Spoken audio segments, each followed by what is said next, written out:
सती। जय गुरु जी। सती को शिव से वर की प्राप्ति तथा भगवान शिव का ब्रह्मा जी को दक्ष के पास भेजकर सती का वरण करना। ब्रह्मा जी कहते हैं, मुने, उधर सती ने आश्विन मास के शुक्ल पक्ष की अष्टमी तिथि को उपवास करके भक्ति भाव से सर्वेश्वर शिव का पूजन किया। इस प्रकार नंदा व्रत पूर्ण होने पर नवमी तिथि को दिन में ध्यान मग्न हुई सती को भगवान शिव ने प्रत्यक्ष दर्शन दिया। उनका श्री विग्रह सर्वांग सुंदर एवं गौर वर्ण का था। उनके 5 मुख थे और प्रत्येक मुख में 3-3 नेत्र थे। भाल देश में चंद्रमा शोभा दे रहा था। उनका चित्त प्रसन्न था और कंठ में नील चिन्ह दृष्टिगोचर होता था। उनके 4 भुजाएं थी। उन्होंने हाथों में त्रिशूल, ब्रह्म कपाल, वर तथा अभय धारण कर रखे थे। भस्ममय अंगराज से उनका सारा शरीर उद्भासित हो रहा था। गंगा जी उनके मस्तक की शोभा बढ़ा रही थी। उनके सभी अंग बड़े मनोहर थे। वे महान लावण्य के धाम जान पड़ते थे। उनके मुख करोड़ों चंद्रमाओं के समान प्रकाशमान एवं आह्लादजनक थे। उनकी अंग कांति करोड़ों कामदेवों को तिरस्कृत कर रही थी तथा उनकी आकृति स्त्रियों के लिए सर्वथा ही प्रिय थी। सती ने ऐसे सौंदर्य माधुर्य से युक्त प्रभु महादेव जी को प्रत्यक्ष देखकर उनके चरणों की वंदना की। उस समय उनका मुख लज्जा से झुका हुआ था। तपस्या के पुंज का फल प्रदान करने वाले महादेव जी उन्हीं के लिए कठोर व्रत धारण करने वाली सती को पत्नी बनाने के लिए प्राप्त करने की इच्छा रखते हुए भी उनसे इस प्रकार बोले। महादेव जी ने कहा, उत्तम व्रत का पालन करने वाली दक्ष नंदिनी, मैं तुम्हारे इस व्रत से बहुत प्रसन्न हूँ, इसलिए कोई वर मांगो। तुम्हारे मन को जो अभीष्ट होगा वही वर मैं तुम्हें दूंगा। ब्रह्मा जी कहते हैं, मुने, जगदीश्वर महादेव जी यद्यपि सती के मनोभाव को जानते थे तो भी उनकी बात सुनने के लिए बोले, कोई वर मांगो। परंतु सती लज्जा के अधीन हो गई थी, इसलिए उनके हृदय में जो बात थी उसे वे स्पष्ट शब्दों में कह ना सकी। उनका जो अभीष्ट मनोरथ था वह लज्जा से आच्छादित हो गया। प्राण वल्लभ शिव का प्रिय वचन सुनकर सती अत्यंत प्रेम में मग्न हो गई। इस बात को जानकर भक्त वत्सल भगवान शंकर बड़े प्रसन्न हुए और शीघ्रतापूर्वक बारंबार कहने लगे, वर मांगो, वर मांगो। सत्पुरुषों के आश्रयभूत अंतर्यामी शंभु सती की भक्ति के वशीभूत हो गए थे। तब सती ने अपनी लज्जा को रोककर महादेव जी से कहा, वर देने वाले प्रभु, मुझे मेरी इच्छा के अनुसार ऐसा वर दीजिए जो टल ना सके। भक्त वत्सल भगवान शंकर ने देखा सती अपनी बात पूरी नहीं कह पा रही। तब वे स्वयं ही उनसे बोले, देवी, तुम मेरी भार्या हो जाओ। अपने अभीष्ट फल को प्रकट करने वाले उनके इस वचन को सुनकर आनंद मग्न हुई सती चुपचाप खड़ी रह गई, क्योंकि वे मनोवांछित फल पा चुकी थी।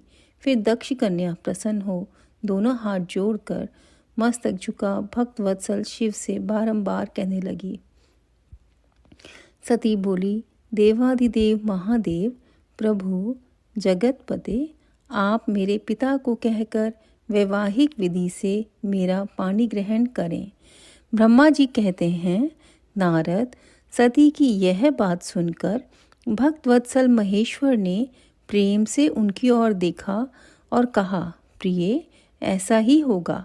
तब दक्ष कन्या सती भी भगवान शिव को प्रणाम करके भक्तिपूर्वक विदा मांग जाने की आज्ञा प्राप्त करके मोह और आनंद से युक्त हो माता के पास लौट आई। इधर भगवान शिव भी हिमालय पर सती के वियोग से कुछ कष्ट का अनुभव करते हुए उन्हीं का चिंतन करने लगे। देव ऋषि फिर मन को एकाग्र करके लौकिक गति का आश्रय ले भगवान शंकर ने मन ही मन मेरा स्मरण किया। त्रिशूलधारी महेश्वर के स्मरण करने पर उनकी सिद्धि से प्रेरित हो मैं तुरंत ही उनके सामने जा खड़ा हुआ। तात हिमालय के शिखर पर जहाँ सती के वियोग का अनुभव करने वाले महादेव जी विद्यमान थे, वहीं मैं सरस्वती के साथ उपस्थित हो गया। देव ऋषि सरस्वती सहित मुझे आया देख सती के प्रेम पाश में बंधे हुए शिव उत्सुकतापूर्वक बोले। शंभु ने कहा, ब्राह्मण, मैं जब से विवाह के कार्य में स्वार्थ बुद्धि कर बैठा हूँ, तब से आप मुझे इस स्वार्थ में ही स्वत्व सा प्रतीत होता है। दक्ष कन्या सती ने बड़ी भक्ति से मेरी आराधना की है।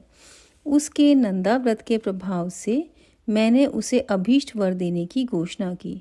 ब्राह्मण, तब उसने मुझसे यह वर मांगा कि आप मेरे पति हो जाइए। यह सुनकर सर्वथा संतुष्ट हो मैंने भी कह दिया कि तुम मेरी पत्नी हो जाओ। तब दाक्षायणी सती मुझसे बोली, जगतपते, आप मेरे पिता को सूचित करके वैवाहिक विधि से मुझे ग्रहण करें।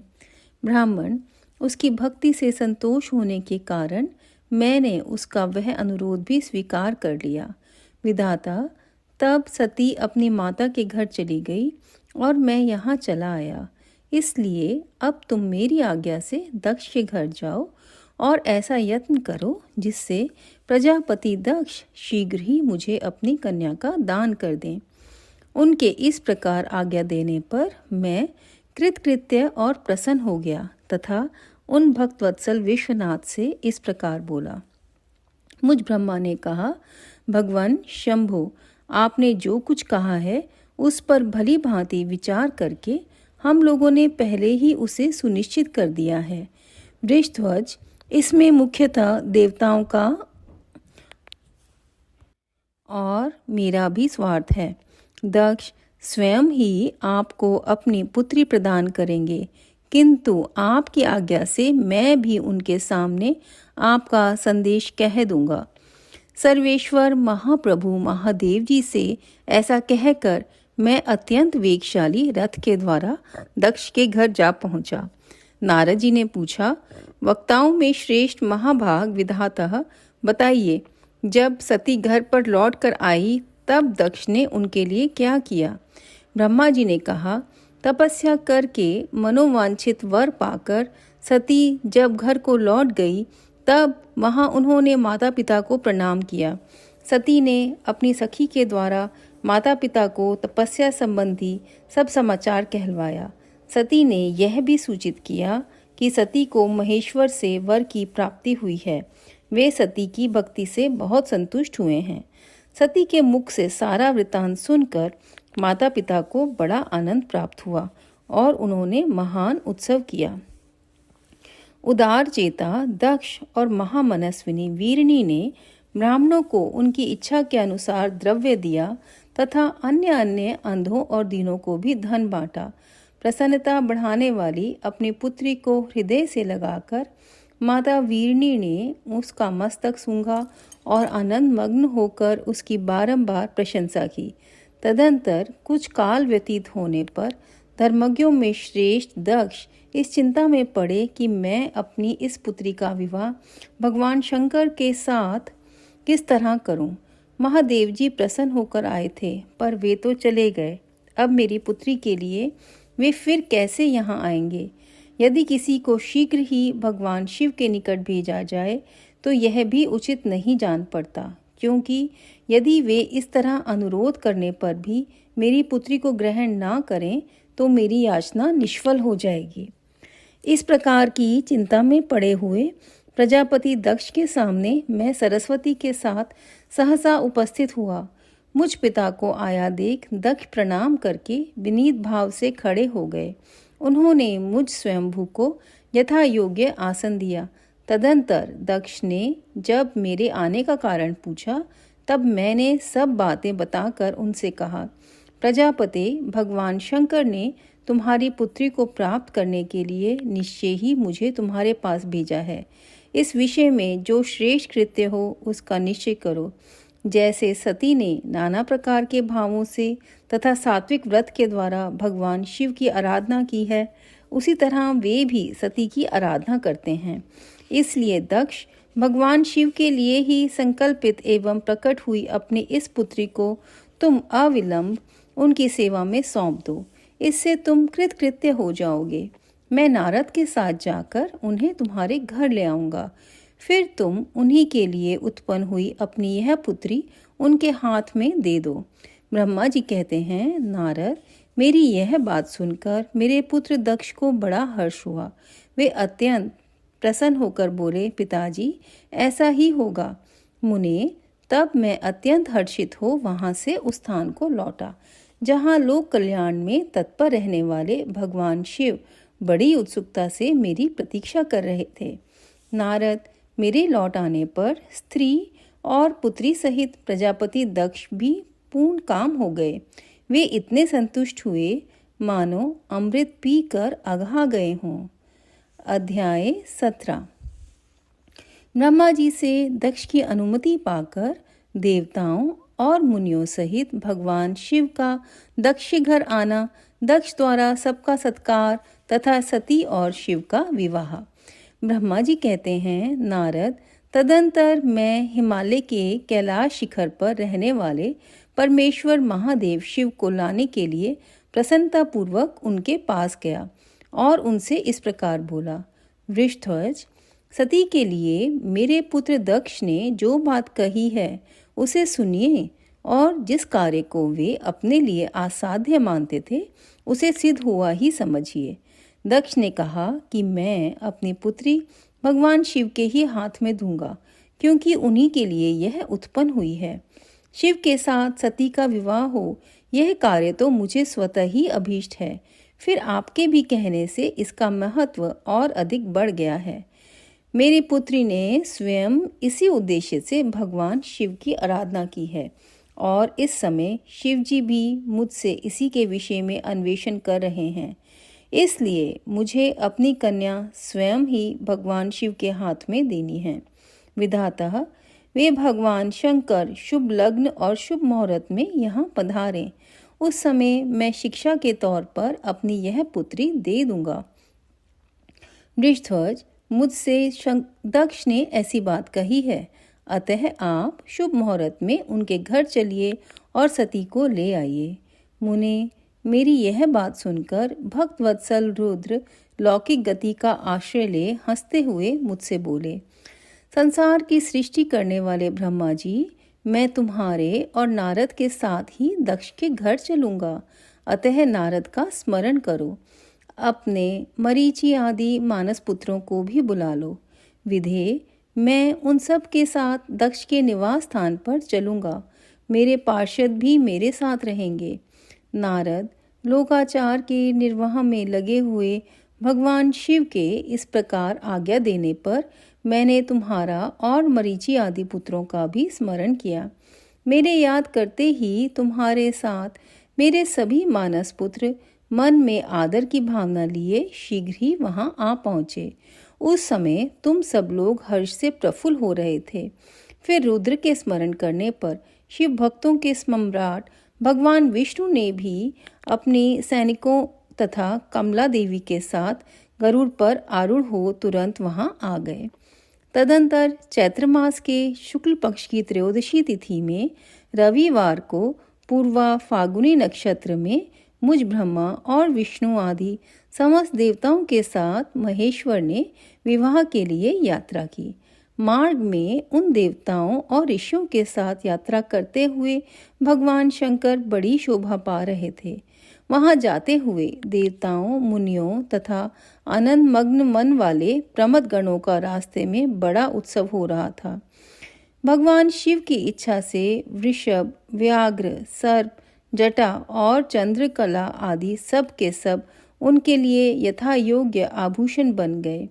तदंतर वेग से चलने वाले बलवान बलिवर्द नंदिकेश्वर पर आरूढ़ हुए महादेव जी श्री विष्णु आदि देवताओं को साथ लिए क्षण भर में प्रसन्नतापूर्वक दक्ष के घर जा पहुँचे। वहाँ विनीत चित्त वाले प्रजापति दक्ष समस्त आत्मीय जनों के साथ भगवान शिव की अगवानी के लिए उनके सामने आए। उस समय उनके समस्त अंगों में हर्षजनित रोमांच हो आया था।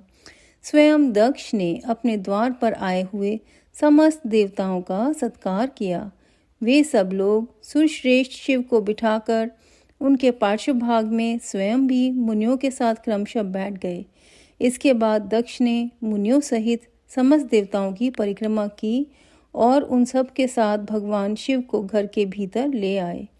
उस समय दक्ष के मन में बड़ी प्रसन्नता थी। उन्होंने सर्वेश्वर शिव को उत्तम आसन देकर स्वयं ही विधि पूर्वक उनका पूजन किया। तत्पश्चात श्री विष्णु का, मेरा, ब्राह्मणों का, देवताओं का और समस्त शिवगणों का भी यथोचित विधि से उत्तम भक्तिभाव के साथ पूजन किया। इस तरह पूजनीय पुरुषों तथा अन्य लोगों सहित उन सब का यथोचित आदर सत्कार करके दक्ष ने मेरे मानस पुत्र मरीचि आदि मुनियों के साथ आवश्यक सलाह की। इसके बाद मेरे पुत्र दक्ष ने मुझ पिता से मेरे चरणों में प्रणाम करके प्रसन्नता पूर्वक कहा, प्रभु आप ही वैवाहिक कार्य कराएं। तब मैं भी हर्ष बड़े हृदय से बहुत अच्छा कहकर उठा और वह सारा कार्य कराने लगा। तदंतर ग्रहों के बल से युक्त शुभ लग्न और मुहूर्त में दक्ष ने हर्षपूर्वक अपनी पुत्री सती का हाथ भगवान शंकर के हाथ में दे दिया। उस समय हर्ष से भरे हुए भगवान ऋष्ध्वज ने भी वैवाहिक विधि से सुंदरी दक्ष कन्या का पाणी ग्रहण किया। फिर मैंने, श्री हरि ने, तुम तथा अन्य मुनियों ने, देवताओं और प्रमथ गणों ने भगवान शिव को प्रणाम किया और सबने नाना प्रकार की स्तुतियों द्वारा उन्हें संतुष्ट किया। उस समय नाच गान के साथ महान उत्सव मनाया गया। समस्त देवताओं और मुनियों को बड़ा आनंद प्राप्त हुआ और भगवान शिव के लिए कन्यादान करके मेरे पुत्र दक्ष कृतार्थ हो गए। शिवा और शिव प्रसन्न हुए तथा सारा संसार मंगल का निकेतन बन गया। अध्याय 18। सती और शिव के द्वारा अग्नि की परिक्रमा। श्री हरि द्वारा शिव तत्व का वर्णन। शिव का ब्रह्मा जी को दिए हुए वर के अनुसार वेदी पर सदा के लिए अवस्थान तथा शिव और सती का विदा हो कैलाश पर जाना। ब्रह्मा जी कहते हैं, नारद, कन्यादान करके दक्ष ने भगवान शंकर को नाना प्रकार की वस्तुएं दहेज में दी। यह सब करके वे बड़े प्रसन्न हुए। फिर उन्होंने ब्राह्मणों को भी नाना प्रकार के धन बांटे। तत्पश्चात लक्ष्मी सहित भगवान विष्णु शंभु के पास हाथ जोड़कर खड़े हुए और यूं बोले, देव देव महादेव, दया सागर, प्रभु तात, आप संपूर्ण जगत के पिता हैं और सती देवी सबकी माता है।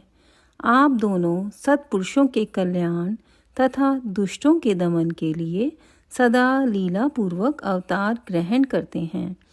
यह सनातन श्रुति का कथन है। आप चिकने नील अंजन के समान शोभा वाली सती के साथ जिस प्रकार शोभा पा रहे हैं, मैं उससे उल्टे लक्ष्मी के साथ शोभा पा रहा हूँ। अर्थात सती नील वर्णा तथा आप गौर वर्ण, उससे उल्टे मैं नील वर्ण तथा लक्ष्मी गौर वर्ण है।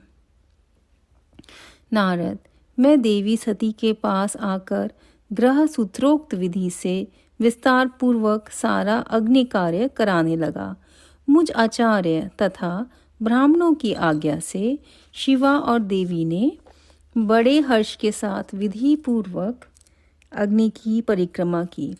उस समय वहाँ बड़ा अद्भुत उत्सव मनाया गया।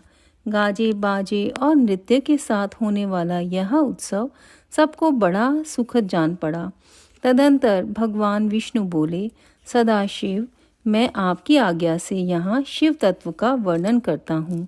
समस्त देवता तथा दूसरे दूसरे मुनि अपने मन को एकाग्र करके इस विषय को सुने। मन को एकाग्र करके।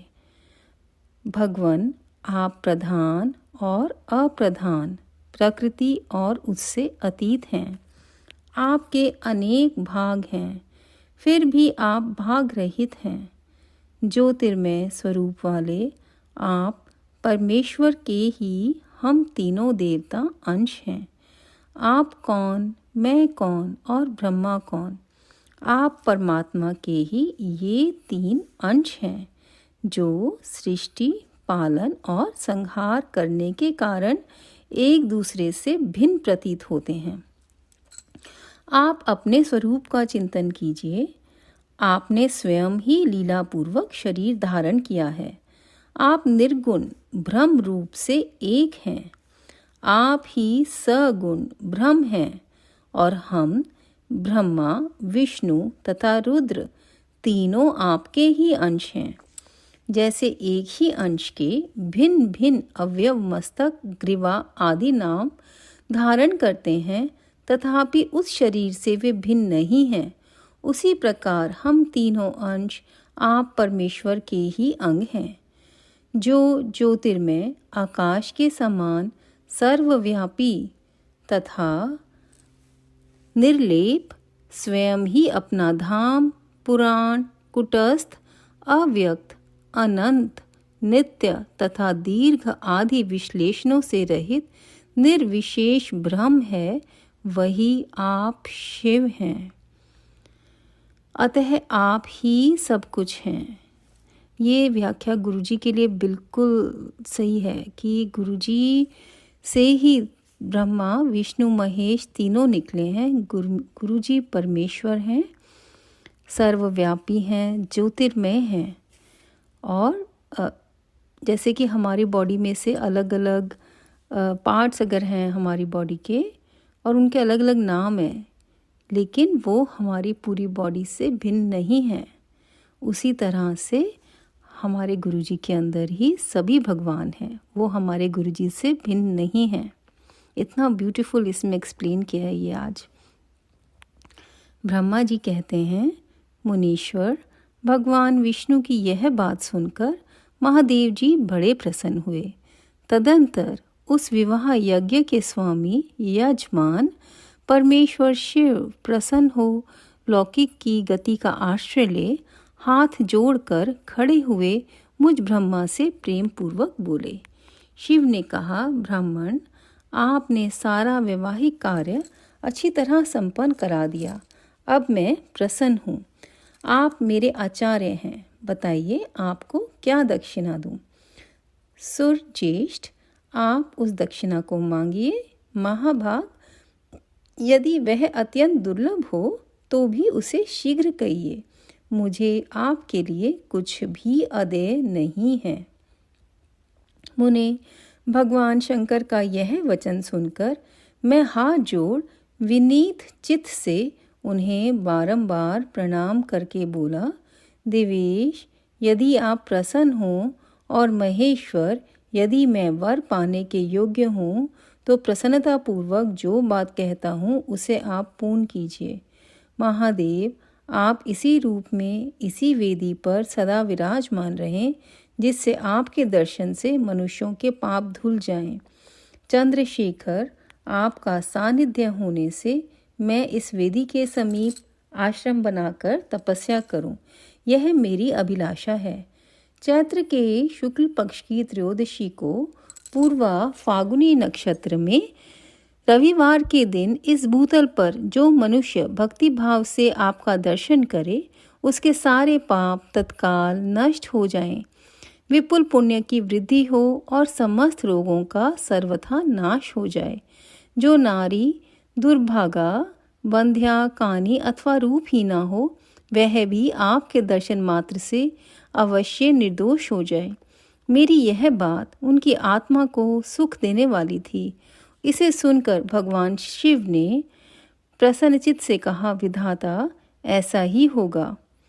मैं तुम्हारे कहने से संपूर्ण जगत के हित के लिए अपनी पत्नी के सती के साथ इस वेदी पर सुस्थिर भाव से स्थिर रहूँगा। ऐसा कहकर पत्नी सहित भगवान शिव अपनी अंश रूपणी मूर्ति को प्रकट करके वेदी के मध्य भाग में विराजमान हो गए। तत्पश्चात स्वजनों पर स्नेह रखने वाले परमेश्वर शंकर दक्ष से विदा ले अपनी पत्नी सती के साथ कैलाश जाने को उद्यत हुए। उस समय उत्तम बुद्धि वाले दक्ष ने विनय से मस्तक झुका हाथ जोड़ भगवान वृषध्वज की प्रेम पूर्वक स्तुति की। फिर श्री विष्णु आदि समस्त देवताओं, मुनियों और शिवगणों ने नमस्कार पूर्वक नाना प्रकार की स्तुति करके बड़े आनंद से जय जयकार किया। तदंतर दक्ष की आज्ञा से भगवान शिव ने प्रसन्नता पूर्वक सती को वृषभ की पीठ पर बिठाया और स्वयं भी उस पर आरूढ़ हो वे प्रभु हिमालय पर्वत की ओर चले। भगवान शंकर के समीप वृषभ पर बैठी हुई सुंदर दांत और मनोहर हास वाली सती अपने नील श्याम वर्ण के कारण चंद्रमा में नीली रेखा के समान शोभा पा रही थी। उस समय उन नवदंपति की शोभा देख श्री विष्णु आदि समस्त देवता, मरीचि आदि महर्षि तथा दूसरे लोग ठगे से रह गए, हिलडुल भी ना सके तथा दक्ष भी मोहित हो गए। तत्पश्चात कोई बाजे बजाने लगे और दूसरे लोग मधुर स्वर से गीत गाने लगे। कितने ही लोग प्रसन्नता पूर्वक शिव के कल्याण में उज्जवल यश का गान करते हुए उनके पीछे पीछे चले। भगवान शंकर ने बीच रास्ते से दक्ष को प्रसन्नता पूर्वक लौटा दिया और स्वयं प्रेमाकुल हो प्रमद गणों के साथ अपने धाम को जा पहुँचे। यद्यपि भगवान शिव ने विष्णु आदि देवताओं को भी विदा कर दिया था, तो भी वे प्रसन्नता और भक्ति के साथ पुनः उनके साथ हो लिए। उन सब देवताओं, प्रमद गणों तथा अपनी पत्नी सती के साथ हर्ष भरे शंभु हिमालय पर्वत से सुशोभित अपने कैलाश धाम में जा पहुँचे। वहाँ जाकर उन्होंने देवताओं, मुनियों तथा दूसरे लोगों का बहुत आदर सम्मान करके उन्हें प्रसन्नतापूर्वक विदा किया। शंभु की आज्ञा ले वे विष्णु आदि सब देवता तथा मुनि नमस्कार और स्तुति करके मुख पर प्रसन्नता की छाप लिए अपने अपने धाम को चले गए। सदा शिव का चिंतन करने वाले भगवान शिव भी अत्यंत आनंदित हो हिमालय के शिखर पर रहकर अपनी पत्नी दक्ष कन्या सती के साथ विहार करने लगे। सूत जी कहते हैं, मुनियों, पूर्व काल में स्वयंभू मनवंतर में भगवान शंकर और सती का जिस प्रकार विवाह हुआ वह सारा प्रसंग मैंने तुमसे कह दिया। जो विवाह काल में, यज्ञ में अथवा किसी भी शुभ कार्य के आरंभ में भगवान शंकर की पूजा करके शांत चित्त से इस कथा को सुनता है, उसका सारा कर्म तथा वैवाहिक आयोजन बिना किसी विघ्न बाधा के पूर्ण होता है और दूसरे शुभ कर्म भी सदा निर्विघ्न पूर्ण होते हैं। इस शुभ उपाख्यान को प्रेम पूर्वक सुनकर विवाहित होने वाली कन्या भी सुख, सौभाग्य, सुशीलता और सदाचार आदि सद्गुणों से संपन्न साध्वी स्त्री तथा पुत्रवती होती है। अध्याय 19 से 20। जय गुरु जी, जय जय गुरु जी। ओम नमः शिवाय। शिव जी सदा सहाय।